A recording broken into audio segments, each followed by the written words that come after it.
जय हिंद प्यारे साथियों। स्वागत है आज इस वीडियो में जिसमें हम पढ़ने वाले हैं बाल अधिकार। इससे पहले हम पॉक्सो एक्ट 2012 करा चुके हैं। जिन बच्चों ने वो वीडियो नहीं देखी है कृपया उसे भी एक बार देखें। और ये मूल विधि चल रही है अभी, दरोगा के लिए बहुत ही इम्पोर्टेंट होती है।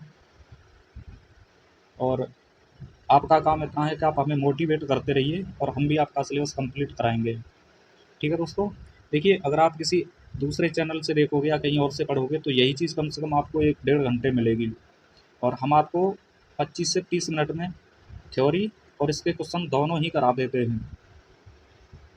और जो जिन बच्चों को नहीं पता होगा यूपीएसआई में इसके कितने क्वेश्चन आते हैं, तो संविधान के और मूल विधि के दोनों के मिला के लगभग 25-26 क्वेश्चन आते हैं और 40 में से 25-26 क्वेश्चन बहुत होते हैं। ठीक है दोस्तों, 15-16 क्वेश्चन मूल विधि के आते हैं और 7-8 क्वेश्चन संविधान के आते हैं। ठीक है, तो बस आपका कार्य यही है कि आप हमें मोटिवेट करते रहिए और हम आपका सिलेबस कराते रहेंगे। शुरुआत करते हैं, ज़्यादा टाइम नहीं ले रहे इस पर। देखिए दोस्तों, ये बाल अधिकार पढ़ेंगे हम। ठीक है, बाल अधिकार सबसे पहले उद्देश्य देखेंगे इसके कि ये आवश्यकता क्यों पड़ी थी इसकी। तो बालकों पर हो रहे शोषण और अत्याचार को रोकने के लिए, ठीक, तथा उनके संरक्षण और सुरक्षा के लिए यह अधिकार और अधिनियम बनाए गए।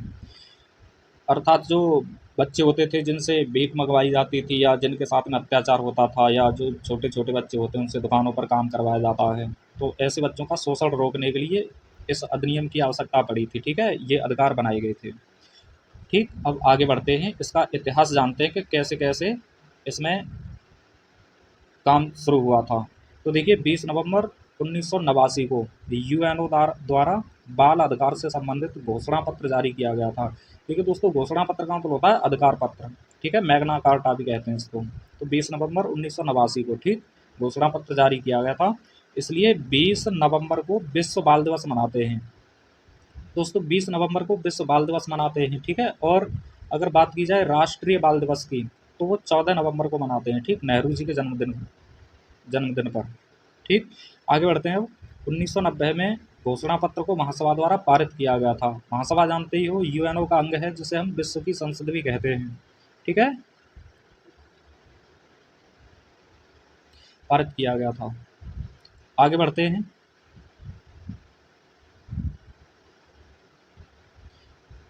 देखिए अब 11 दिसंबर 1992 को भारत सरकार द्वारा इस घोषणा पत्र पर हस्ताक्षर किए गए थे। ये बहुत ही इंपॉर्टेंट है, यहाँ से पूछा जाता है कि बच्चों से संबंधित जो घोषणा पत्र था उस पर भारत सरकार ने कब हस्ताक्षर किए थे। तो 11 दिसंबर 1992 को, ठीक है, भारत सरकार द्वारा इस पर हस्ताक्षर किए गए थे। और 2002 में महासभा द्वारा, यानी जो विश्व की संसद है उसके द्वारा सभी देशों से बालकों से संबंधित कानून बनाने की अपील की गई थी। ठीक है, यानी सभी देशों से बोला गया था, यूएनओ के जितने भी सदस्य देश हैं उन सभी से बोला गया था कि आप अपने देश में बालकों से संबंधित कानून बनाइए और उनकी संरक्षण और सुरक्षा कीजिए। अगला पॉइंट देखते हैं, बालकों से संबंधित एक अंतर्राष्ट्रीय संस्था है यूनिसेफ। ठीक, अच्छा, यूनिसेफ के बारे में हम कई बार बता चुके हैं। जैसे यूनिसेफ की स्थापना हुई थी 11 दिसंबर को। ठीक है, यूनिसेफ की स्थापना भी 11 दिसंबर को हुई थी 1946 में और इसका मुख्यालय न्यूयॉर्क में है। ये ध्यान रखोगे, वैसे करा चुके हैं हम। ठीक, अगला पॉइंट, अब देखिए आगे बढ़ते हैं इसमें। ये तो था इतिहास, अब आते हैं हम भारतीय अधिनियम पर। ठीक है, राष्ट्रीय बाल अधिकार संरक्षण अधिनियम 2005 पर। ठीक, ये वो तो विश्व लेवल का था, अब इस पर आते हैं। तो देखिए यह अधिनियम, ये भारत के की बात हो रही है। अब यह अधिनियम दिसंबर 2005 में पारित हुआ और 20 जनवरी 2006 को लागू हुआ था। ठीक है, घोषणा पत्र पर हस्ताक्षर किए थे 11 दिसंबर 1992 को।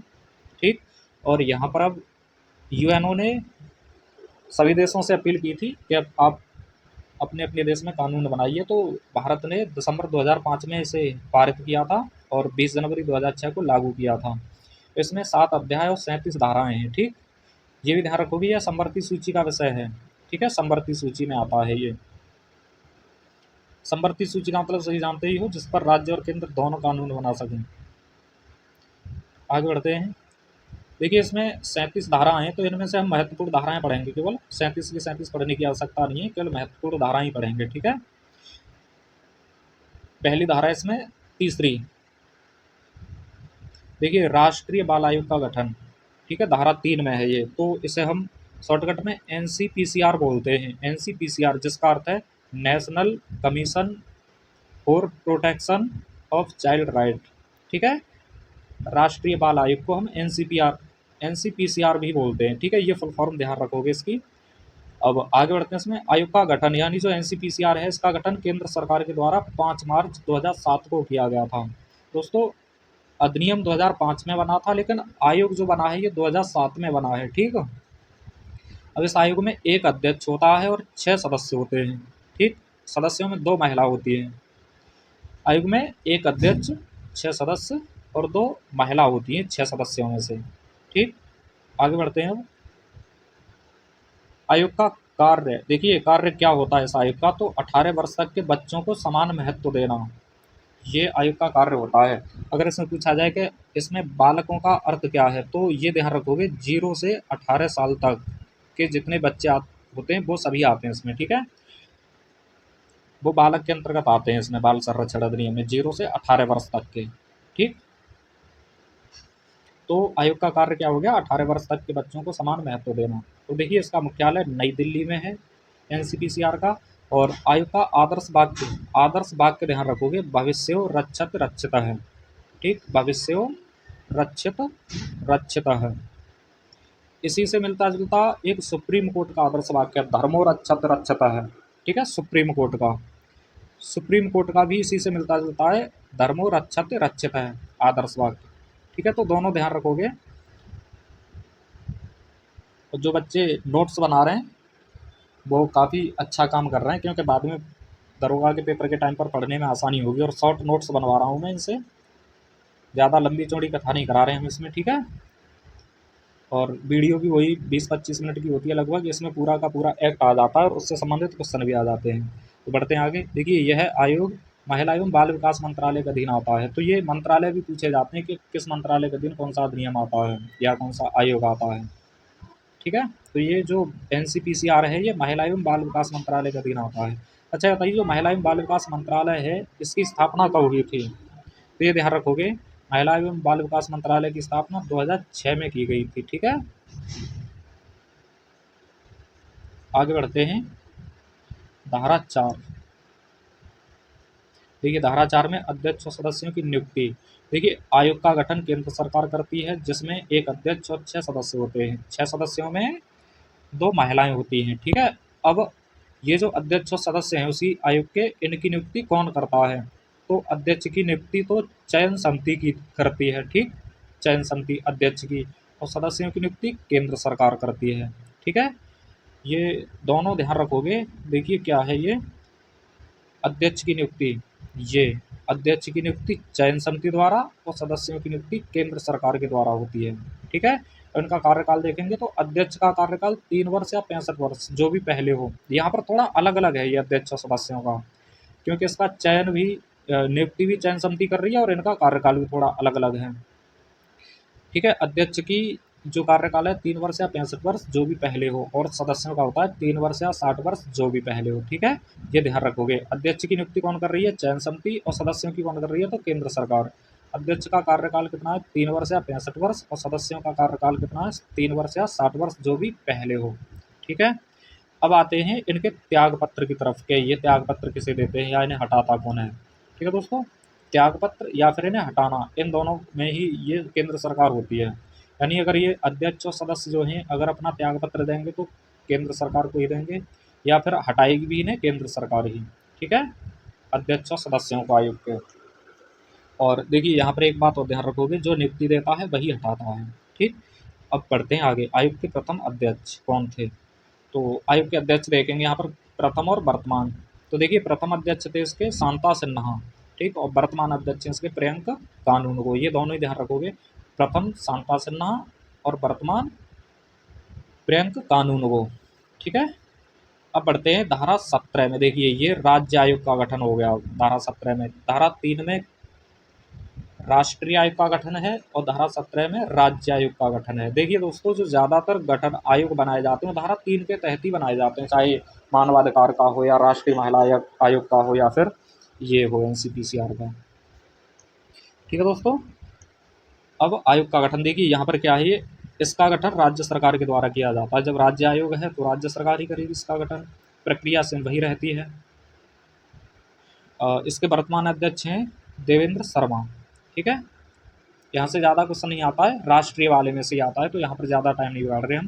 धारा 25 में आता है बाल न्यायालय का गठन। ठीक है, तो देखिए बाल न्यायालय राज्य सरकार द्वारा प्रत्येक जिले में बनाए जाते हैं। जो सेशन कोर्ट होते हैं ना, डिस्ट्रिक्ट न्यायालय होते हैं, इन्हीं में बना देते हैं एक बाल न्यायालय। अब बढ़ते हैं आगे।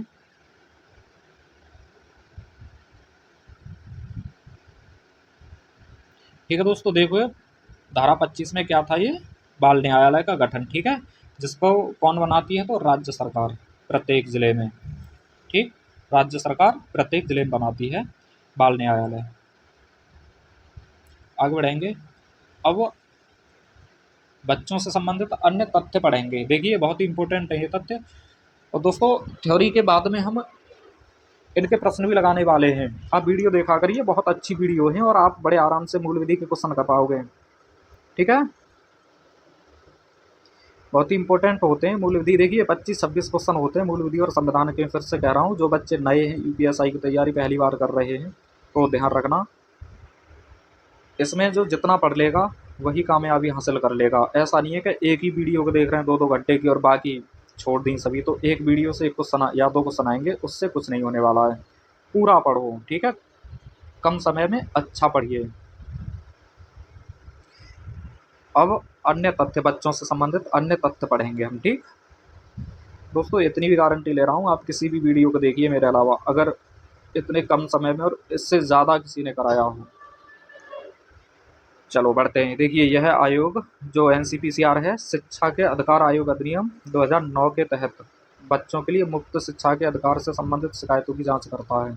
ठीक है, जो एनसीपीसीआर है, जो इसका कार्य क्या है, सबसे मुख्य, ये जो बच्चे होते हैं छोटे छोटे, ये पढ़ते हैं कि नहीं पढ़ते हैं, कहीं काम तो नहीं कर रहे हैं दुकानों पर, कहीं मजदूरी तो नहीं कर रहे हैं। ठीक है, तो उनको देख करके और उनकी शिक्षा से संबंधित जांच करना है। ठीक है, अगला पॉइंट देखिए, चाइल्ड हेल्पलाइन नंबर 1098 सभी को पता होना चाहिए, पूछा गया है, पुलिस में पूछा गया है। और अगला है 0 से 14 वर्ष तक के बच्चों को काम पर नहीं लगाया जाएगा। ठीक है, काम है यहाँ पर, काम पर नहीं लगाया जाएगा। यानी जो फैक्ट्रियाँ होती है, कंपनी होती हैं, वहाँ पर 0 से 14 वर्ष तक के, ये ध्यान रखना है। ये ध्यान नहीं रखना है कि 18 वर्ष से कम के बच्चे काम नहीं करेंगे उसमें, बल्कि 14 वर्ष तक के जो बच्चे होते हैं वो काम नहीं करेंगे। ठीक है, ये बहुत ही इंपॉर्टेंट है कि कंपनियों में या जो फैक्ट्रियाँ होती हैं वहाँ पर कितने से कम उम्र के बच्चे कार्य पर नहीं रखे जाएंगे, तो 14 वर्ष तक के। ठीक, ना कि 18 वर्ष। 18 वर्ष अगर आपने कर दिया तो गलत हो जाएगा। अगला देखिए, बच्चों को जोखिमपूर्ण कार्यों से दूर रखा जाएगा। ये एक केस है MC मेहता बनाम तमिलनाडु राज्य का। इन्होंने यहाँ पर देखिए दिया सलाई की एक फैक्ट्री थी, दिया सलाई की, जिसमें माचिस वगैरह बनाई जाती थी, तीलियाँ बनाई जाती थी, तो वहाँ पर बच्चे काम करते थे। तो MC मेहता ने एक PIL डाली थी, तो वहाँ पर सुप्रीम कोर्ट ने ये ऑर्डर दिया था, मतलब ये एक आदेश पास किया था कि जो बच्चे हैं इन्हें जोखिमपूर्ण कार्यों से दूर ही रखा जाएगा, इन्हें आसपास नहीं आने दिया जाएगा।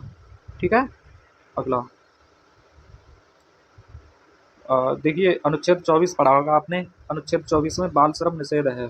ठीक, इसी के तहत कानून बनाया गया है 1986 वाला।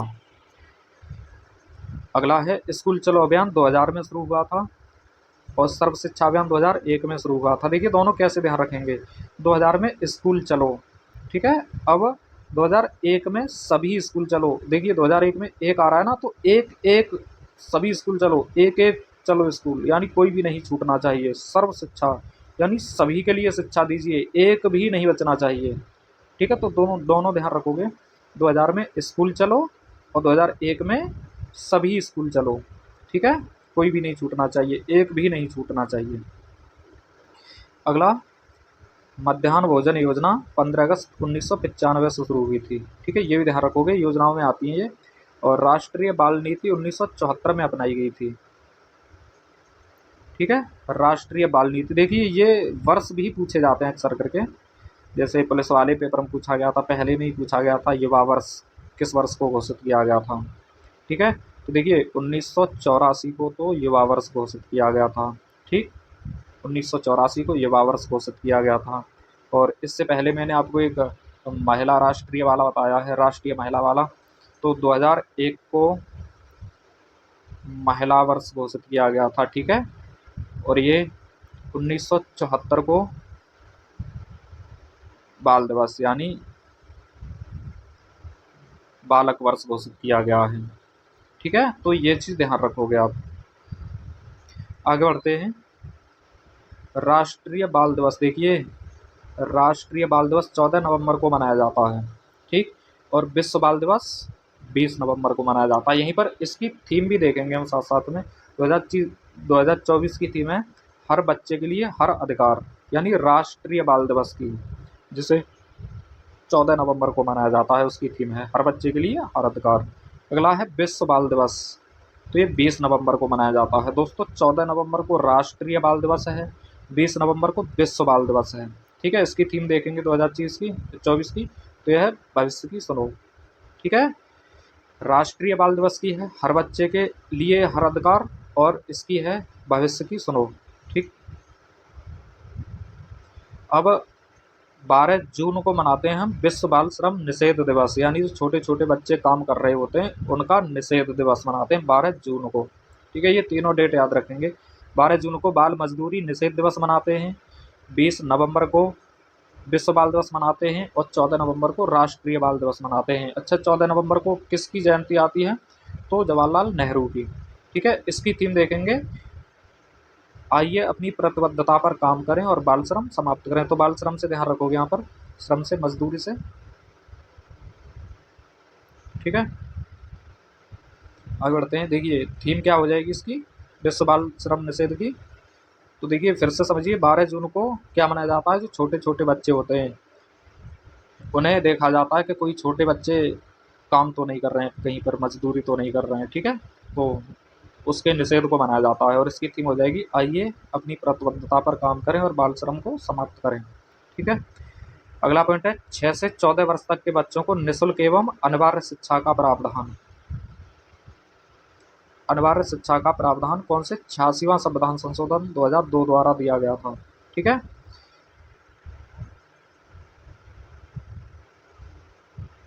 और अनुच्छेद 21A के तहत से मौलिक अधिकारों में रखा गया है।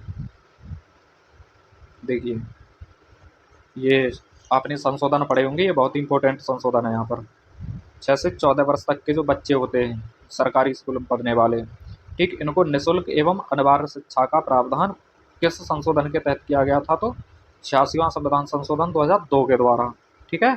और ये अगर अधिकार पूछा जाए किस तरह का अधिकार है ये, तो अनुच्छेद 21 के तहत मौलिक अधिकार आते हैं ना, उसी में स्वतंत्रता का अधिकार है, क्योंकि 19 से 21 तक स्वतंत्रता का अधिकार है ना, 19 से 21 तक, ठीक है। तो उसी में आ जाएगा ये मौलिक अधिकारों के स्वतंत्रता के अधिकार में, ठीक है।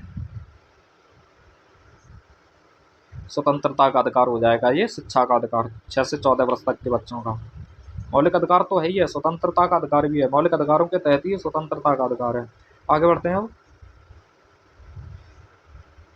देखिए बाल एवं किशोर श्रम निषेध 1986 में बनाया गया था, ठीक है। ये अधिनियम बनाया गया था भारत सरकार के द्वारा 1986 में। अच्छा, बाल श्रम निषेध दिवस कब मनाया जाता है? तो 12 जून को, ठीक है, ये ध्यान रखोगे।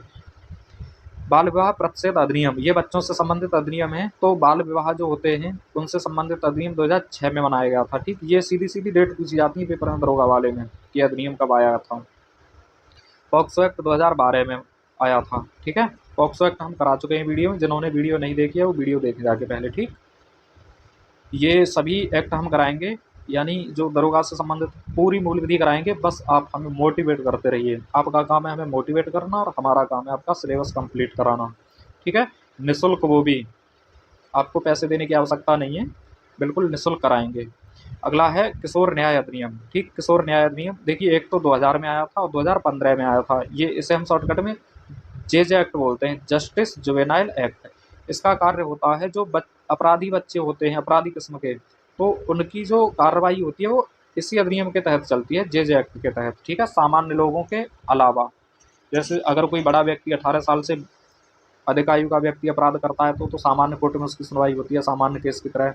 लेकिन अगर कोई बाल अपराधी होता है तो उसकी सुनवाई किशोर न्याय अधिनियम के तहत होती है। ठीक है, तो इसके ऊपर हम बहुत जल्दी वीडियो बनाएंगे, क्योंकि इसकी भी हिस्ट्री ठीक ठाक ही है। ठीक, जैसे 16 वर्ष तक के बच्चे अगर कोई अपराध करते हैं तो उन्हें किस तरह की सज़ा मिलेगी, कैसे सुनवाई होगी, 18 वर्ष तक के बच्चे अगर अपराध करते हैं तो कैसे सज़ा मिलेगी। और इसमें जो ये संशोधन किया गया है 2000 के में, तो 2015 में किया गया था, जब दिल्ली में निर्भया वाला कांड हुआ था उसमें। ठीक है दोस्तों, ये थ्योरी हो गई पूरी। अब इसके बाद में हम पढ़ेंगे इससे संबंधित प्रश्न, कितना सीखे हम। ठीक, मेरा एक सुझाव मानिए, जो बच्चे बाकी में ईमानदारी से तैयारी कर रहे हैं वो नोट्स बनाते रहें, इनके हल्के में ना लें। पास वही होगा जो पढ़ेगा। ठीक है, कम समय में पढ़ेगा और अच्छा पढ़ेगा। ठीक, चलो क्वेश्चन करते हैं इससे संबंधित। पहला क्वेश्चन, भारत ने घोषणा पत्र पर कब हस्ताक्षर किए थे? यानी जो मैग्ना कार्टा था बच्चों से संबंधित घोषणा पत्र, इस पर कब हस्ताक्षर किए थे? तो बताओगे कब किए थे? 20 नवंबर 1989 को, या 20 जनवरी 2006 को, या 11 दिसंबर 1992 को, या 5 मार्च 2007 को? तो हस्ताक्षर कब किए थे? तो इसका सही आंसर हो जाएगा 11 दिसंबर 1992 को। ठीक है, 11 दिसंबर 1992 को। ठीक, और जो डेट है इन्हें देखेंगे हम। देखिए, 20 नवंबर 1989 को क्या हुआ था? घोषणा पत्र तैयार किया गया था यूएनओ के द्वारा। ठीक है, और 1990 में से महासभा के द्वारा पारित कर दिया गया था। ठीक, 20 जनवरी 2006 को क्या हुआ था? तो जो राष्ट्रीय अधिनियम है उसे लागू किया गया था। 11 दिसंबर को क्या किया गया है? तो यहीं पर हस्ताक्षर किए हैं भारत ने। और 5 मार्च 2007 को क्या हुआ है? तो आयोग का गठन हुआ है। ठीक है, ये चारों डेट फिर से रिपीट कर लोगे। ठीक है, अगले क्वेश्चन की तरफ बढ़ते हैं। एनसीपीसीआर में कुल कितने सदस्य होते हैं? ये कुल कितने सदस्य होते हैं? तो बताओगे जल्दी जल्दी। 5 होते हैं, या 6 होते हैं, या 7 होते हैं, या 8 होते हैं? तो कितने सदस्य हो जाएंगे एनसीपीसीआर में? एनसीपीसीआर में यानी राष्ट्रीय बाल आयोग में 5, 6, 7, 8। तो इसका सही आंसर हो जाएगा 7, 1 + 6। ठीक है दोस्तों, आयोग का गठन कौन सी धारा के तहत किया जाता है? तो धारा 3 के तहत। एक अध्यक्ष और 6 सदस्य, इन 6 सदस्यों में 2 महिलाएं होनी चाहिए। ठीक है, 2 वोमेन होनी चाहिए। अगले क्वेश्चन की तरफ बढ़ते हैं। अधिनियम में कितनी धाराएं हैं? ठीक, कितनी धाराएं? अब बताओगे 37, 46, 10 या 11?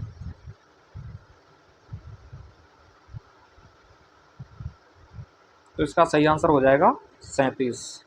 ठीक है, 37 धाराएं। और जो अन्य दे रखे हैं, देखिए 46 किस्में हैं पॉक्सो एक्ट में, 10 किस्में हैं दहेज एक्ट में। ठीक है, ये भी ध्यान रखोगे। अगले क्वेश्चन की तरफ बढ़ते हैं। एनसीपीसीआर का गठन कौन करता है? यानी जो राष्ट्रीय बाल आयोग है इसका गठन कौन करता है? केंद्र सरकार, राज्य सरकार, राष्ट्रपति, या सर्वोच्च न्यायालय? तो इसका गठन धारा 3 के तहत केंद्र सरकार करती है। ठीक है, एनसीपीसीआर का। ठीक, और इसके अध्यक्ष और सदस्यों की नियुक्ति भी केंद्र सरकार ही करती है। अध्यक्ष की नियुक्ति चयन समिति और सदस्यों की नियुक्ति केंद्र सरकार। और उनका कार्यकाल कितना होता है? तो अध्यक्ष का 3 साल या 65 वर्ष, 3 साल या 65 वर्ष, और सदस्यों का होता है 3 वर्ष या 60 वर्ष, जो भी पहले हो जाए। ठीक है, ये अगला क्वेश्चन। एनसीपीसीआर का वर्तमान अध्यक्ष कौन है? बताओगे इसे। शांता सिन्हा, प्रियंका कानूनगो, देवेंद्र शर्मा, या हंसराज? एनसीपीसीआर का वर्तमान अध्यक्ष कौन हो जाएगा? तो इसका वर्तमान अध्यक्ष हो जाएंगे प्रियंका कानूनगो। ठीक है, अगर शांता सिन्हा की बात करें तो ये प्रथम अध्यक्ष हैं, प्रियंका कानूनगो वर्तमान अध्यक्ष हैं। देवेंद्र शर्मा की बात करें तो यूपी बाल आयोग के अध्यक्ष हैं वर्तमान। ठीक है, तीनों ध्यान रखोगे। शांता सिन्हा प्रथम, और ये प्रियंका कानूनगो वर्तमान, और देवेंद्र शर्मा यूपी के वर्तमान हैं। अगले क्वेश्चन की तरफ बढ़ते हैं। दोस्तों, आप हमें मोटिवेट करते रहिए, हम आपका सिलेबस पूरा कराएंगे। और जब तक दरोगा के फॉर्म पढ़ना शुरू होंगे ना, तब तक तो आप सिलेबस कंप्लीट कर चुके होंगे, और जब पेपर आएगा तब तक तो 10-10 बार पढ़ भी चुके होंगे इसे। ठीक है, क्वेश्चन है, विश्व बाल दिवस कब मनाया जाता है? विश्व बाल दिवस दोस्तों, एक होता है राष्ट्रीय बाल दिवस और एक होता है विश्व बाल दिवस। तो विश्व बाल दिवस कब मनाया जाता है बताओगे? 14 नवंबर, 12 जून, 20 नवंबर, या 11 दिसंबर? तो इसका सही आंसर हो जाएगा 20 नवंबर को। ठीक, अन्य डेट देखेंगे, 14 नवंबर को राष्ट्रीय दिवस मनाते हैं। ठीक है, 12 जून को विश्व बाल श्रम निषेध दिवस मनाते हैं। और 11 दिसंबर को क्या किया था, तो भारत ने हस्ताक्षर किए थे 1992 में। ठीक है, अगले क्वेश्चन की तरफ आते हैं। देखिए दोस्तों, हम इसमें हिंदी साहित्य भी कराएंगे और एक वीडियो भी डाल रखी है, उसमें विधा वगैरह पूछी जाती है दरोगा वाले पेपर में, तो ट्रिक से पढ़ाई है वो, उसे भी देखें। ठीक, दरोगा से संबंधित जितने भी टॉपिक हैं वो सभी कराएंगे हम यहाँ पर, इम्पोर्टेंट, और मूल विधि पूरी कराएंगे। बस आपका कार्य हमें मोटिवेट करते रहिएगा। ठीक है, क्वेश्चन है एनसीपीसीआर में पी का अर्थ क्या होता है, तो प्रोडक्शन होता है, या प्रोहिबिटेड होता है, या प्रॉब्लम, या प्रोटेक्शन। एनसीपीसीआर में पी का अर्थ, तो ये सही आंसर हो जाएगा इसका प्रोटेक्शन। ठीक है, बढ़ते हैं अगले क्वेश्चन की तरफ। देखिए दोस्तों, वीडियो को ज़्यादा लंबा नहीं करना है, अगर आप चाहो तो रोक रोक के देख सकते हो इसको, और मैं तो ये कहता हूँ नोट्स बनाते रहिए साथ साथ में इनके। ठीक, और पढ़ते रहिए, मुस्कुराते रहिए। क्वेश्चन है 2024 की राष्ट्रीय बाल दिवस की थीम क्या है। ठीक है, 2024 की राष्ट्रीय बाल दिवस की, देखिए एक तो राष्ट्रीय बाल दिवस की थीम, एक विश्व बाल दिवस की थीम, और एक श्रम निषेध दिवस की थीम। तो आंसर बताओ किसका, आइए प्रतिबद्धता पर काम करें या बाल श्रम समाप्त करें। और दूसरा है भविष्य की सुनो, तीसरा है हर बच्चे के लिए हर अधिकार, और अगला है बच्चों का अधिकार है शिक्षा। तो इसका सही आंसर क्या हो जाएगा, सही आंसर हो जाएगा इसका हर बच्चे के लिए हर अधिकार। ठीक है, अच्छा, अगर ये वाला थीम की बात करें तो ये हो जाएगा श्रम निषेध दिवस का, और भविष्य की सुनो ये विश्व बाल दिवस का हो जाएगा ये थीम। ठीक है, यहीं पर एक बार फिर से रिपीट करते हैं डेट को। तो ये जो है बाल श्रम वाला निषेध दिवस वाला 12 जून को मनाते हैं, 12 जून। और भविष्य की सुनो ये विश्व दिवस की है, विश्व बाल दिवस की ये 20 नवंबर को मनाते हैं। ठीक है, और हर बच्चे के लिए हर अधिकार ये राष्ट्रीय बाल दिवस की, और राष्ट्रीय बाल अधिकार हम 14 नवंबर को मनाते हैं। ठीक, अगले क्वेश्चन की तरफ बढ़ते हैं। शिक्षा का अधिकार कैसा अधिकार है। ठीक है, ये बताना है आपको शिक्षा का अधिकार कैसा अधिकार है। तो समानता का अधिकार है, या स्वतंत्रता का अधिकार है, या धार्मिक स्वतंत्रता का अधिकार है, या फिर शिक्षा एवं संस्कृति का अधिकार है। दोस्तों, इससे पहले थ्योरी वाला अच्छे से पढ़ना, उसके बाद में ही फिर ये करना। ठीक है, और यहाँ पर भी हम लगभग क्लियर सा ही करा देते हैं। तो शिक्षा का अधिकार कैसा अधिकार हो जाएगा, स्वतंत्रता का अधिकार। ठीक है, स्वतंत्रता का अधिकार कौन से अनुच्छेद में, ये 21A में। ठीक, 21A में। और किस संशोधन के तहत किया गया था ये, तो 86वां संविधान संशोधन के तहत। ठीक है, 2002 में, 86वां संविधान संशोधन 2002 के द्वारा। ठीक, अनुच्छेद 21A में इसका प्रावधान किया गया है, जो स्वतंत्रता का अधिकार है। आगे बढ़ते हैं। एनसीपीसीआर के तहत कितने वर्ष तक के बालक कहलाएंगे, तो ये बताना है। देखिए, बहुत ही महत्वपूर्ण है, यानी जो बाल आयु के तहत जो बालक आएंगे वो कितने वर्ष तक के होने चाहिए, तो 14 वर्ष तक के, 16 वर्ष तक के, 18 वर्ष तक के, या फिर 12 वर्ष तक के। देखिए, बालक की परिभाषा हर अधिनियम में अलग अलग दे रखी है, कहीं पर तो 7 साल दे रखी है। ठीक है, कहीं पर 12 साल दे रखी है, कहीं पर 16 साल दे रखी है, कहीं पर 14 साल दे रखी है, कहीं पर 18 साल दे रखी है। तो हर कार्य के अनुसार इनकी परिभाषा अलग अलग है बालक की। ठीक है, तो एनसीपीसीआर के तहत पूछा गया ये बालक की परिभाषा, यानी बालक कितने वर्ष तक के कहलाएंगे, तो इसके तहत 18 वर्ष तक के कहलाएंगे बालक। ठीक है, यानी 0 से लेकर के 18 वर्ष तक के बालक कहलाएंगे। ठीक है, 0 से ध्यान रखना है, ऐसा नहीं कि 12 से 18 कर दो या 16 से 18 कर दो। ठीक, तो 0 से 18 वर्ष तक के बालक कहलाएंगे। ठीक, बढ़ते हैं अगले क्वेश्चन की तरफ। अच्छा, इसमें एक चीज़ और ध्यान रखोगे, 16 वाला, ये 14 वाला, तो 14 साल तक के बच्चों को हम जो फैक्ट्री या कंपनी होती है उसमें निषेध होता है इनका। ठीक, अगला क्वेश्चन, सर्व शिक्षा अभियान की शुरुआत कब की गई थी, तो देखिए 2 अभियान बताए थे मैंने, एक तो स्कूल चलो अभियान और एक सर्व शिक्षा अभियान। तो यहाँ पर सर्व शिक्षा अभियान की शुरुआत कब की गई थी, बताओ कि 2000 में, 2001 में, 2005 में, या 1995 में। तो इसका सही आंसर हो जाएगा सर्व शिक्षा का। ट्रिक से बताया था मैंने, एक भी बच्चा छूटना नहीं चाहिए, यानी सभी बच्चे स्कूल जाने चाहिए। तो एक किस में आ रहा है, 2001 में। ठीक है, तो सही आंसर हो जाएगा इसका 2001। और अन्य देखेंगे 2001, इसमें 2000 में क्या था, तो स्कूल चलो अभियान, 2001 में सर्व शिक्षा अभियान, 2005 में ये अधिनियम बना है, और 1995 में मध्याह्न भोजन योजना शुरुआत की थी, ठीक है, मिड डे मील योजना। अगला क्वेश्चन, एनसीपीसीआर का आदर्श वाक्य क्या है दोस्तों? 2017 वाले में आदर्श वाक्य पूछे गए थे, ठीक है, लेकिन 21 वाले में एक आदमी पूछा गया था। लेकिन अब जो पेपर होता है हर 10 साल बाद रिपीट होता है वो कुछ क्वेश्चन उसके, तो 2025 वाले में 100% आदर्श वाक्य पूछे जाएंगे, ठीक है। तो ये एनसीपीसीआर का आदर्श वाक्य क्या है बताओगे? धर्मो रक्षत रक्षत है, या उद्यम निष्पक्षता सच्चरित्रता, या ईमानदारी एक जीवन शैली, या भविष्य रक्षित रक्षत है। जिन्होंने 2017 वाले प्रैक्टिस सेट लगाए होंगे उनको पता होगा कि ये भी पूछा गया था, ये भी पूछा गया था, ये भी पूछा गया था और ये भी पूछा गया था, यानी सभी पूछे गए हैं ये 2017 वाले में, ठीक है। तो इसका आदर्श वाक्य बताओगे एनसीपीसीआर का? तो इसका सही आंसर हो जाएगा भविष्य रक्षत रक्षित है, ठीक। अन्य की बात करें हम तो, और ये वाला सुप्रीम कोर्ट का हो जाएगा, ठीक है, धर्मो रक्षत रक्षत है। और ये उद्यम निष्पक्षता सच्चरित्रता ये सीबीआई का है, ठीक है, सीबीआई। और ईमानदारी एक जीवन शैली ये सीबीसी का है, ठीक है, केंद्रीय सतर्कता आयुक्त। और ये हो जाएगा एनसीपीसीआर का, ठीक, एनसीपीसीआर, ठीक है। ये सभी ध्यान रखोगे दोस्तों। आज के लिए बस इतना ही काफ़ी है। अब मिलते हैं अगली वीडियो में। आप इनके नोट्स बनाइए, पढ़िए, मुस्कुराइए और जल्दी से दरोगा बनिए, ठीक है।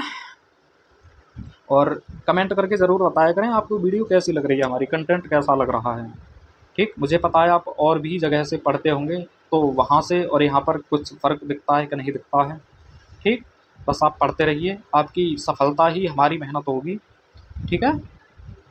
मिलते हैं अगली वीडियो में जल्दी ही, तब तक के लिए टाटा बाय बाय।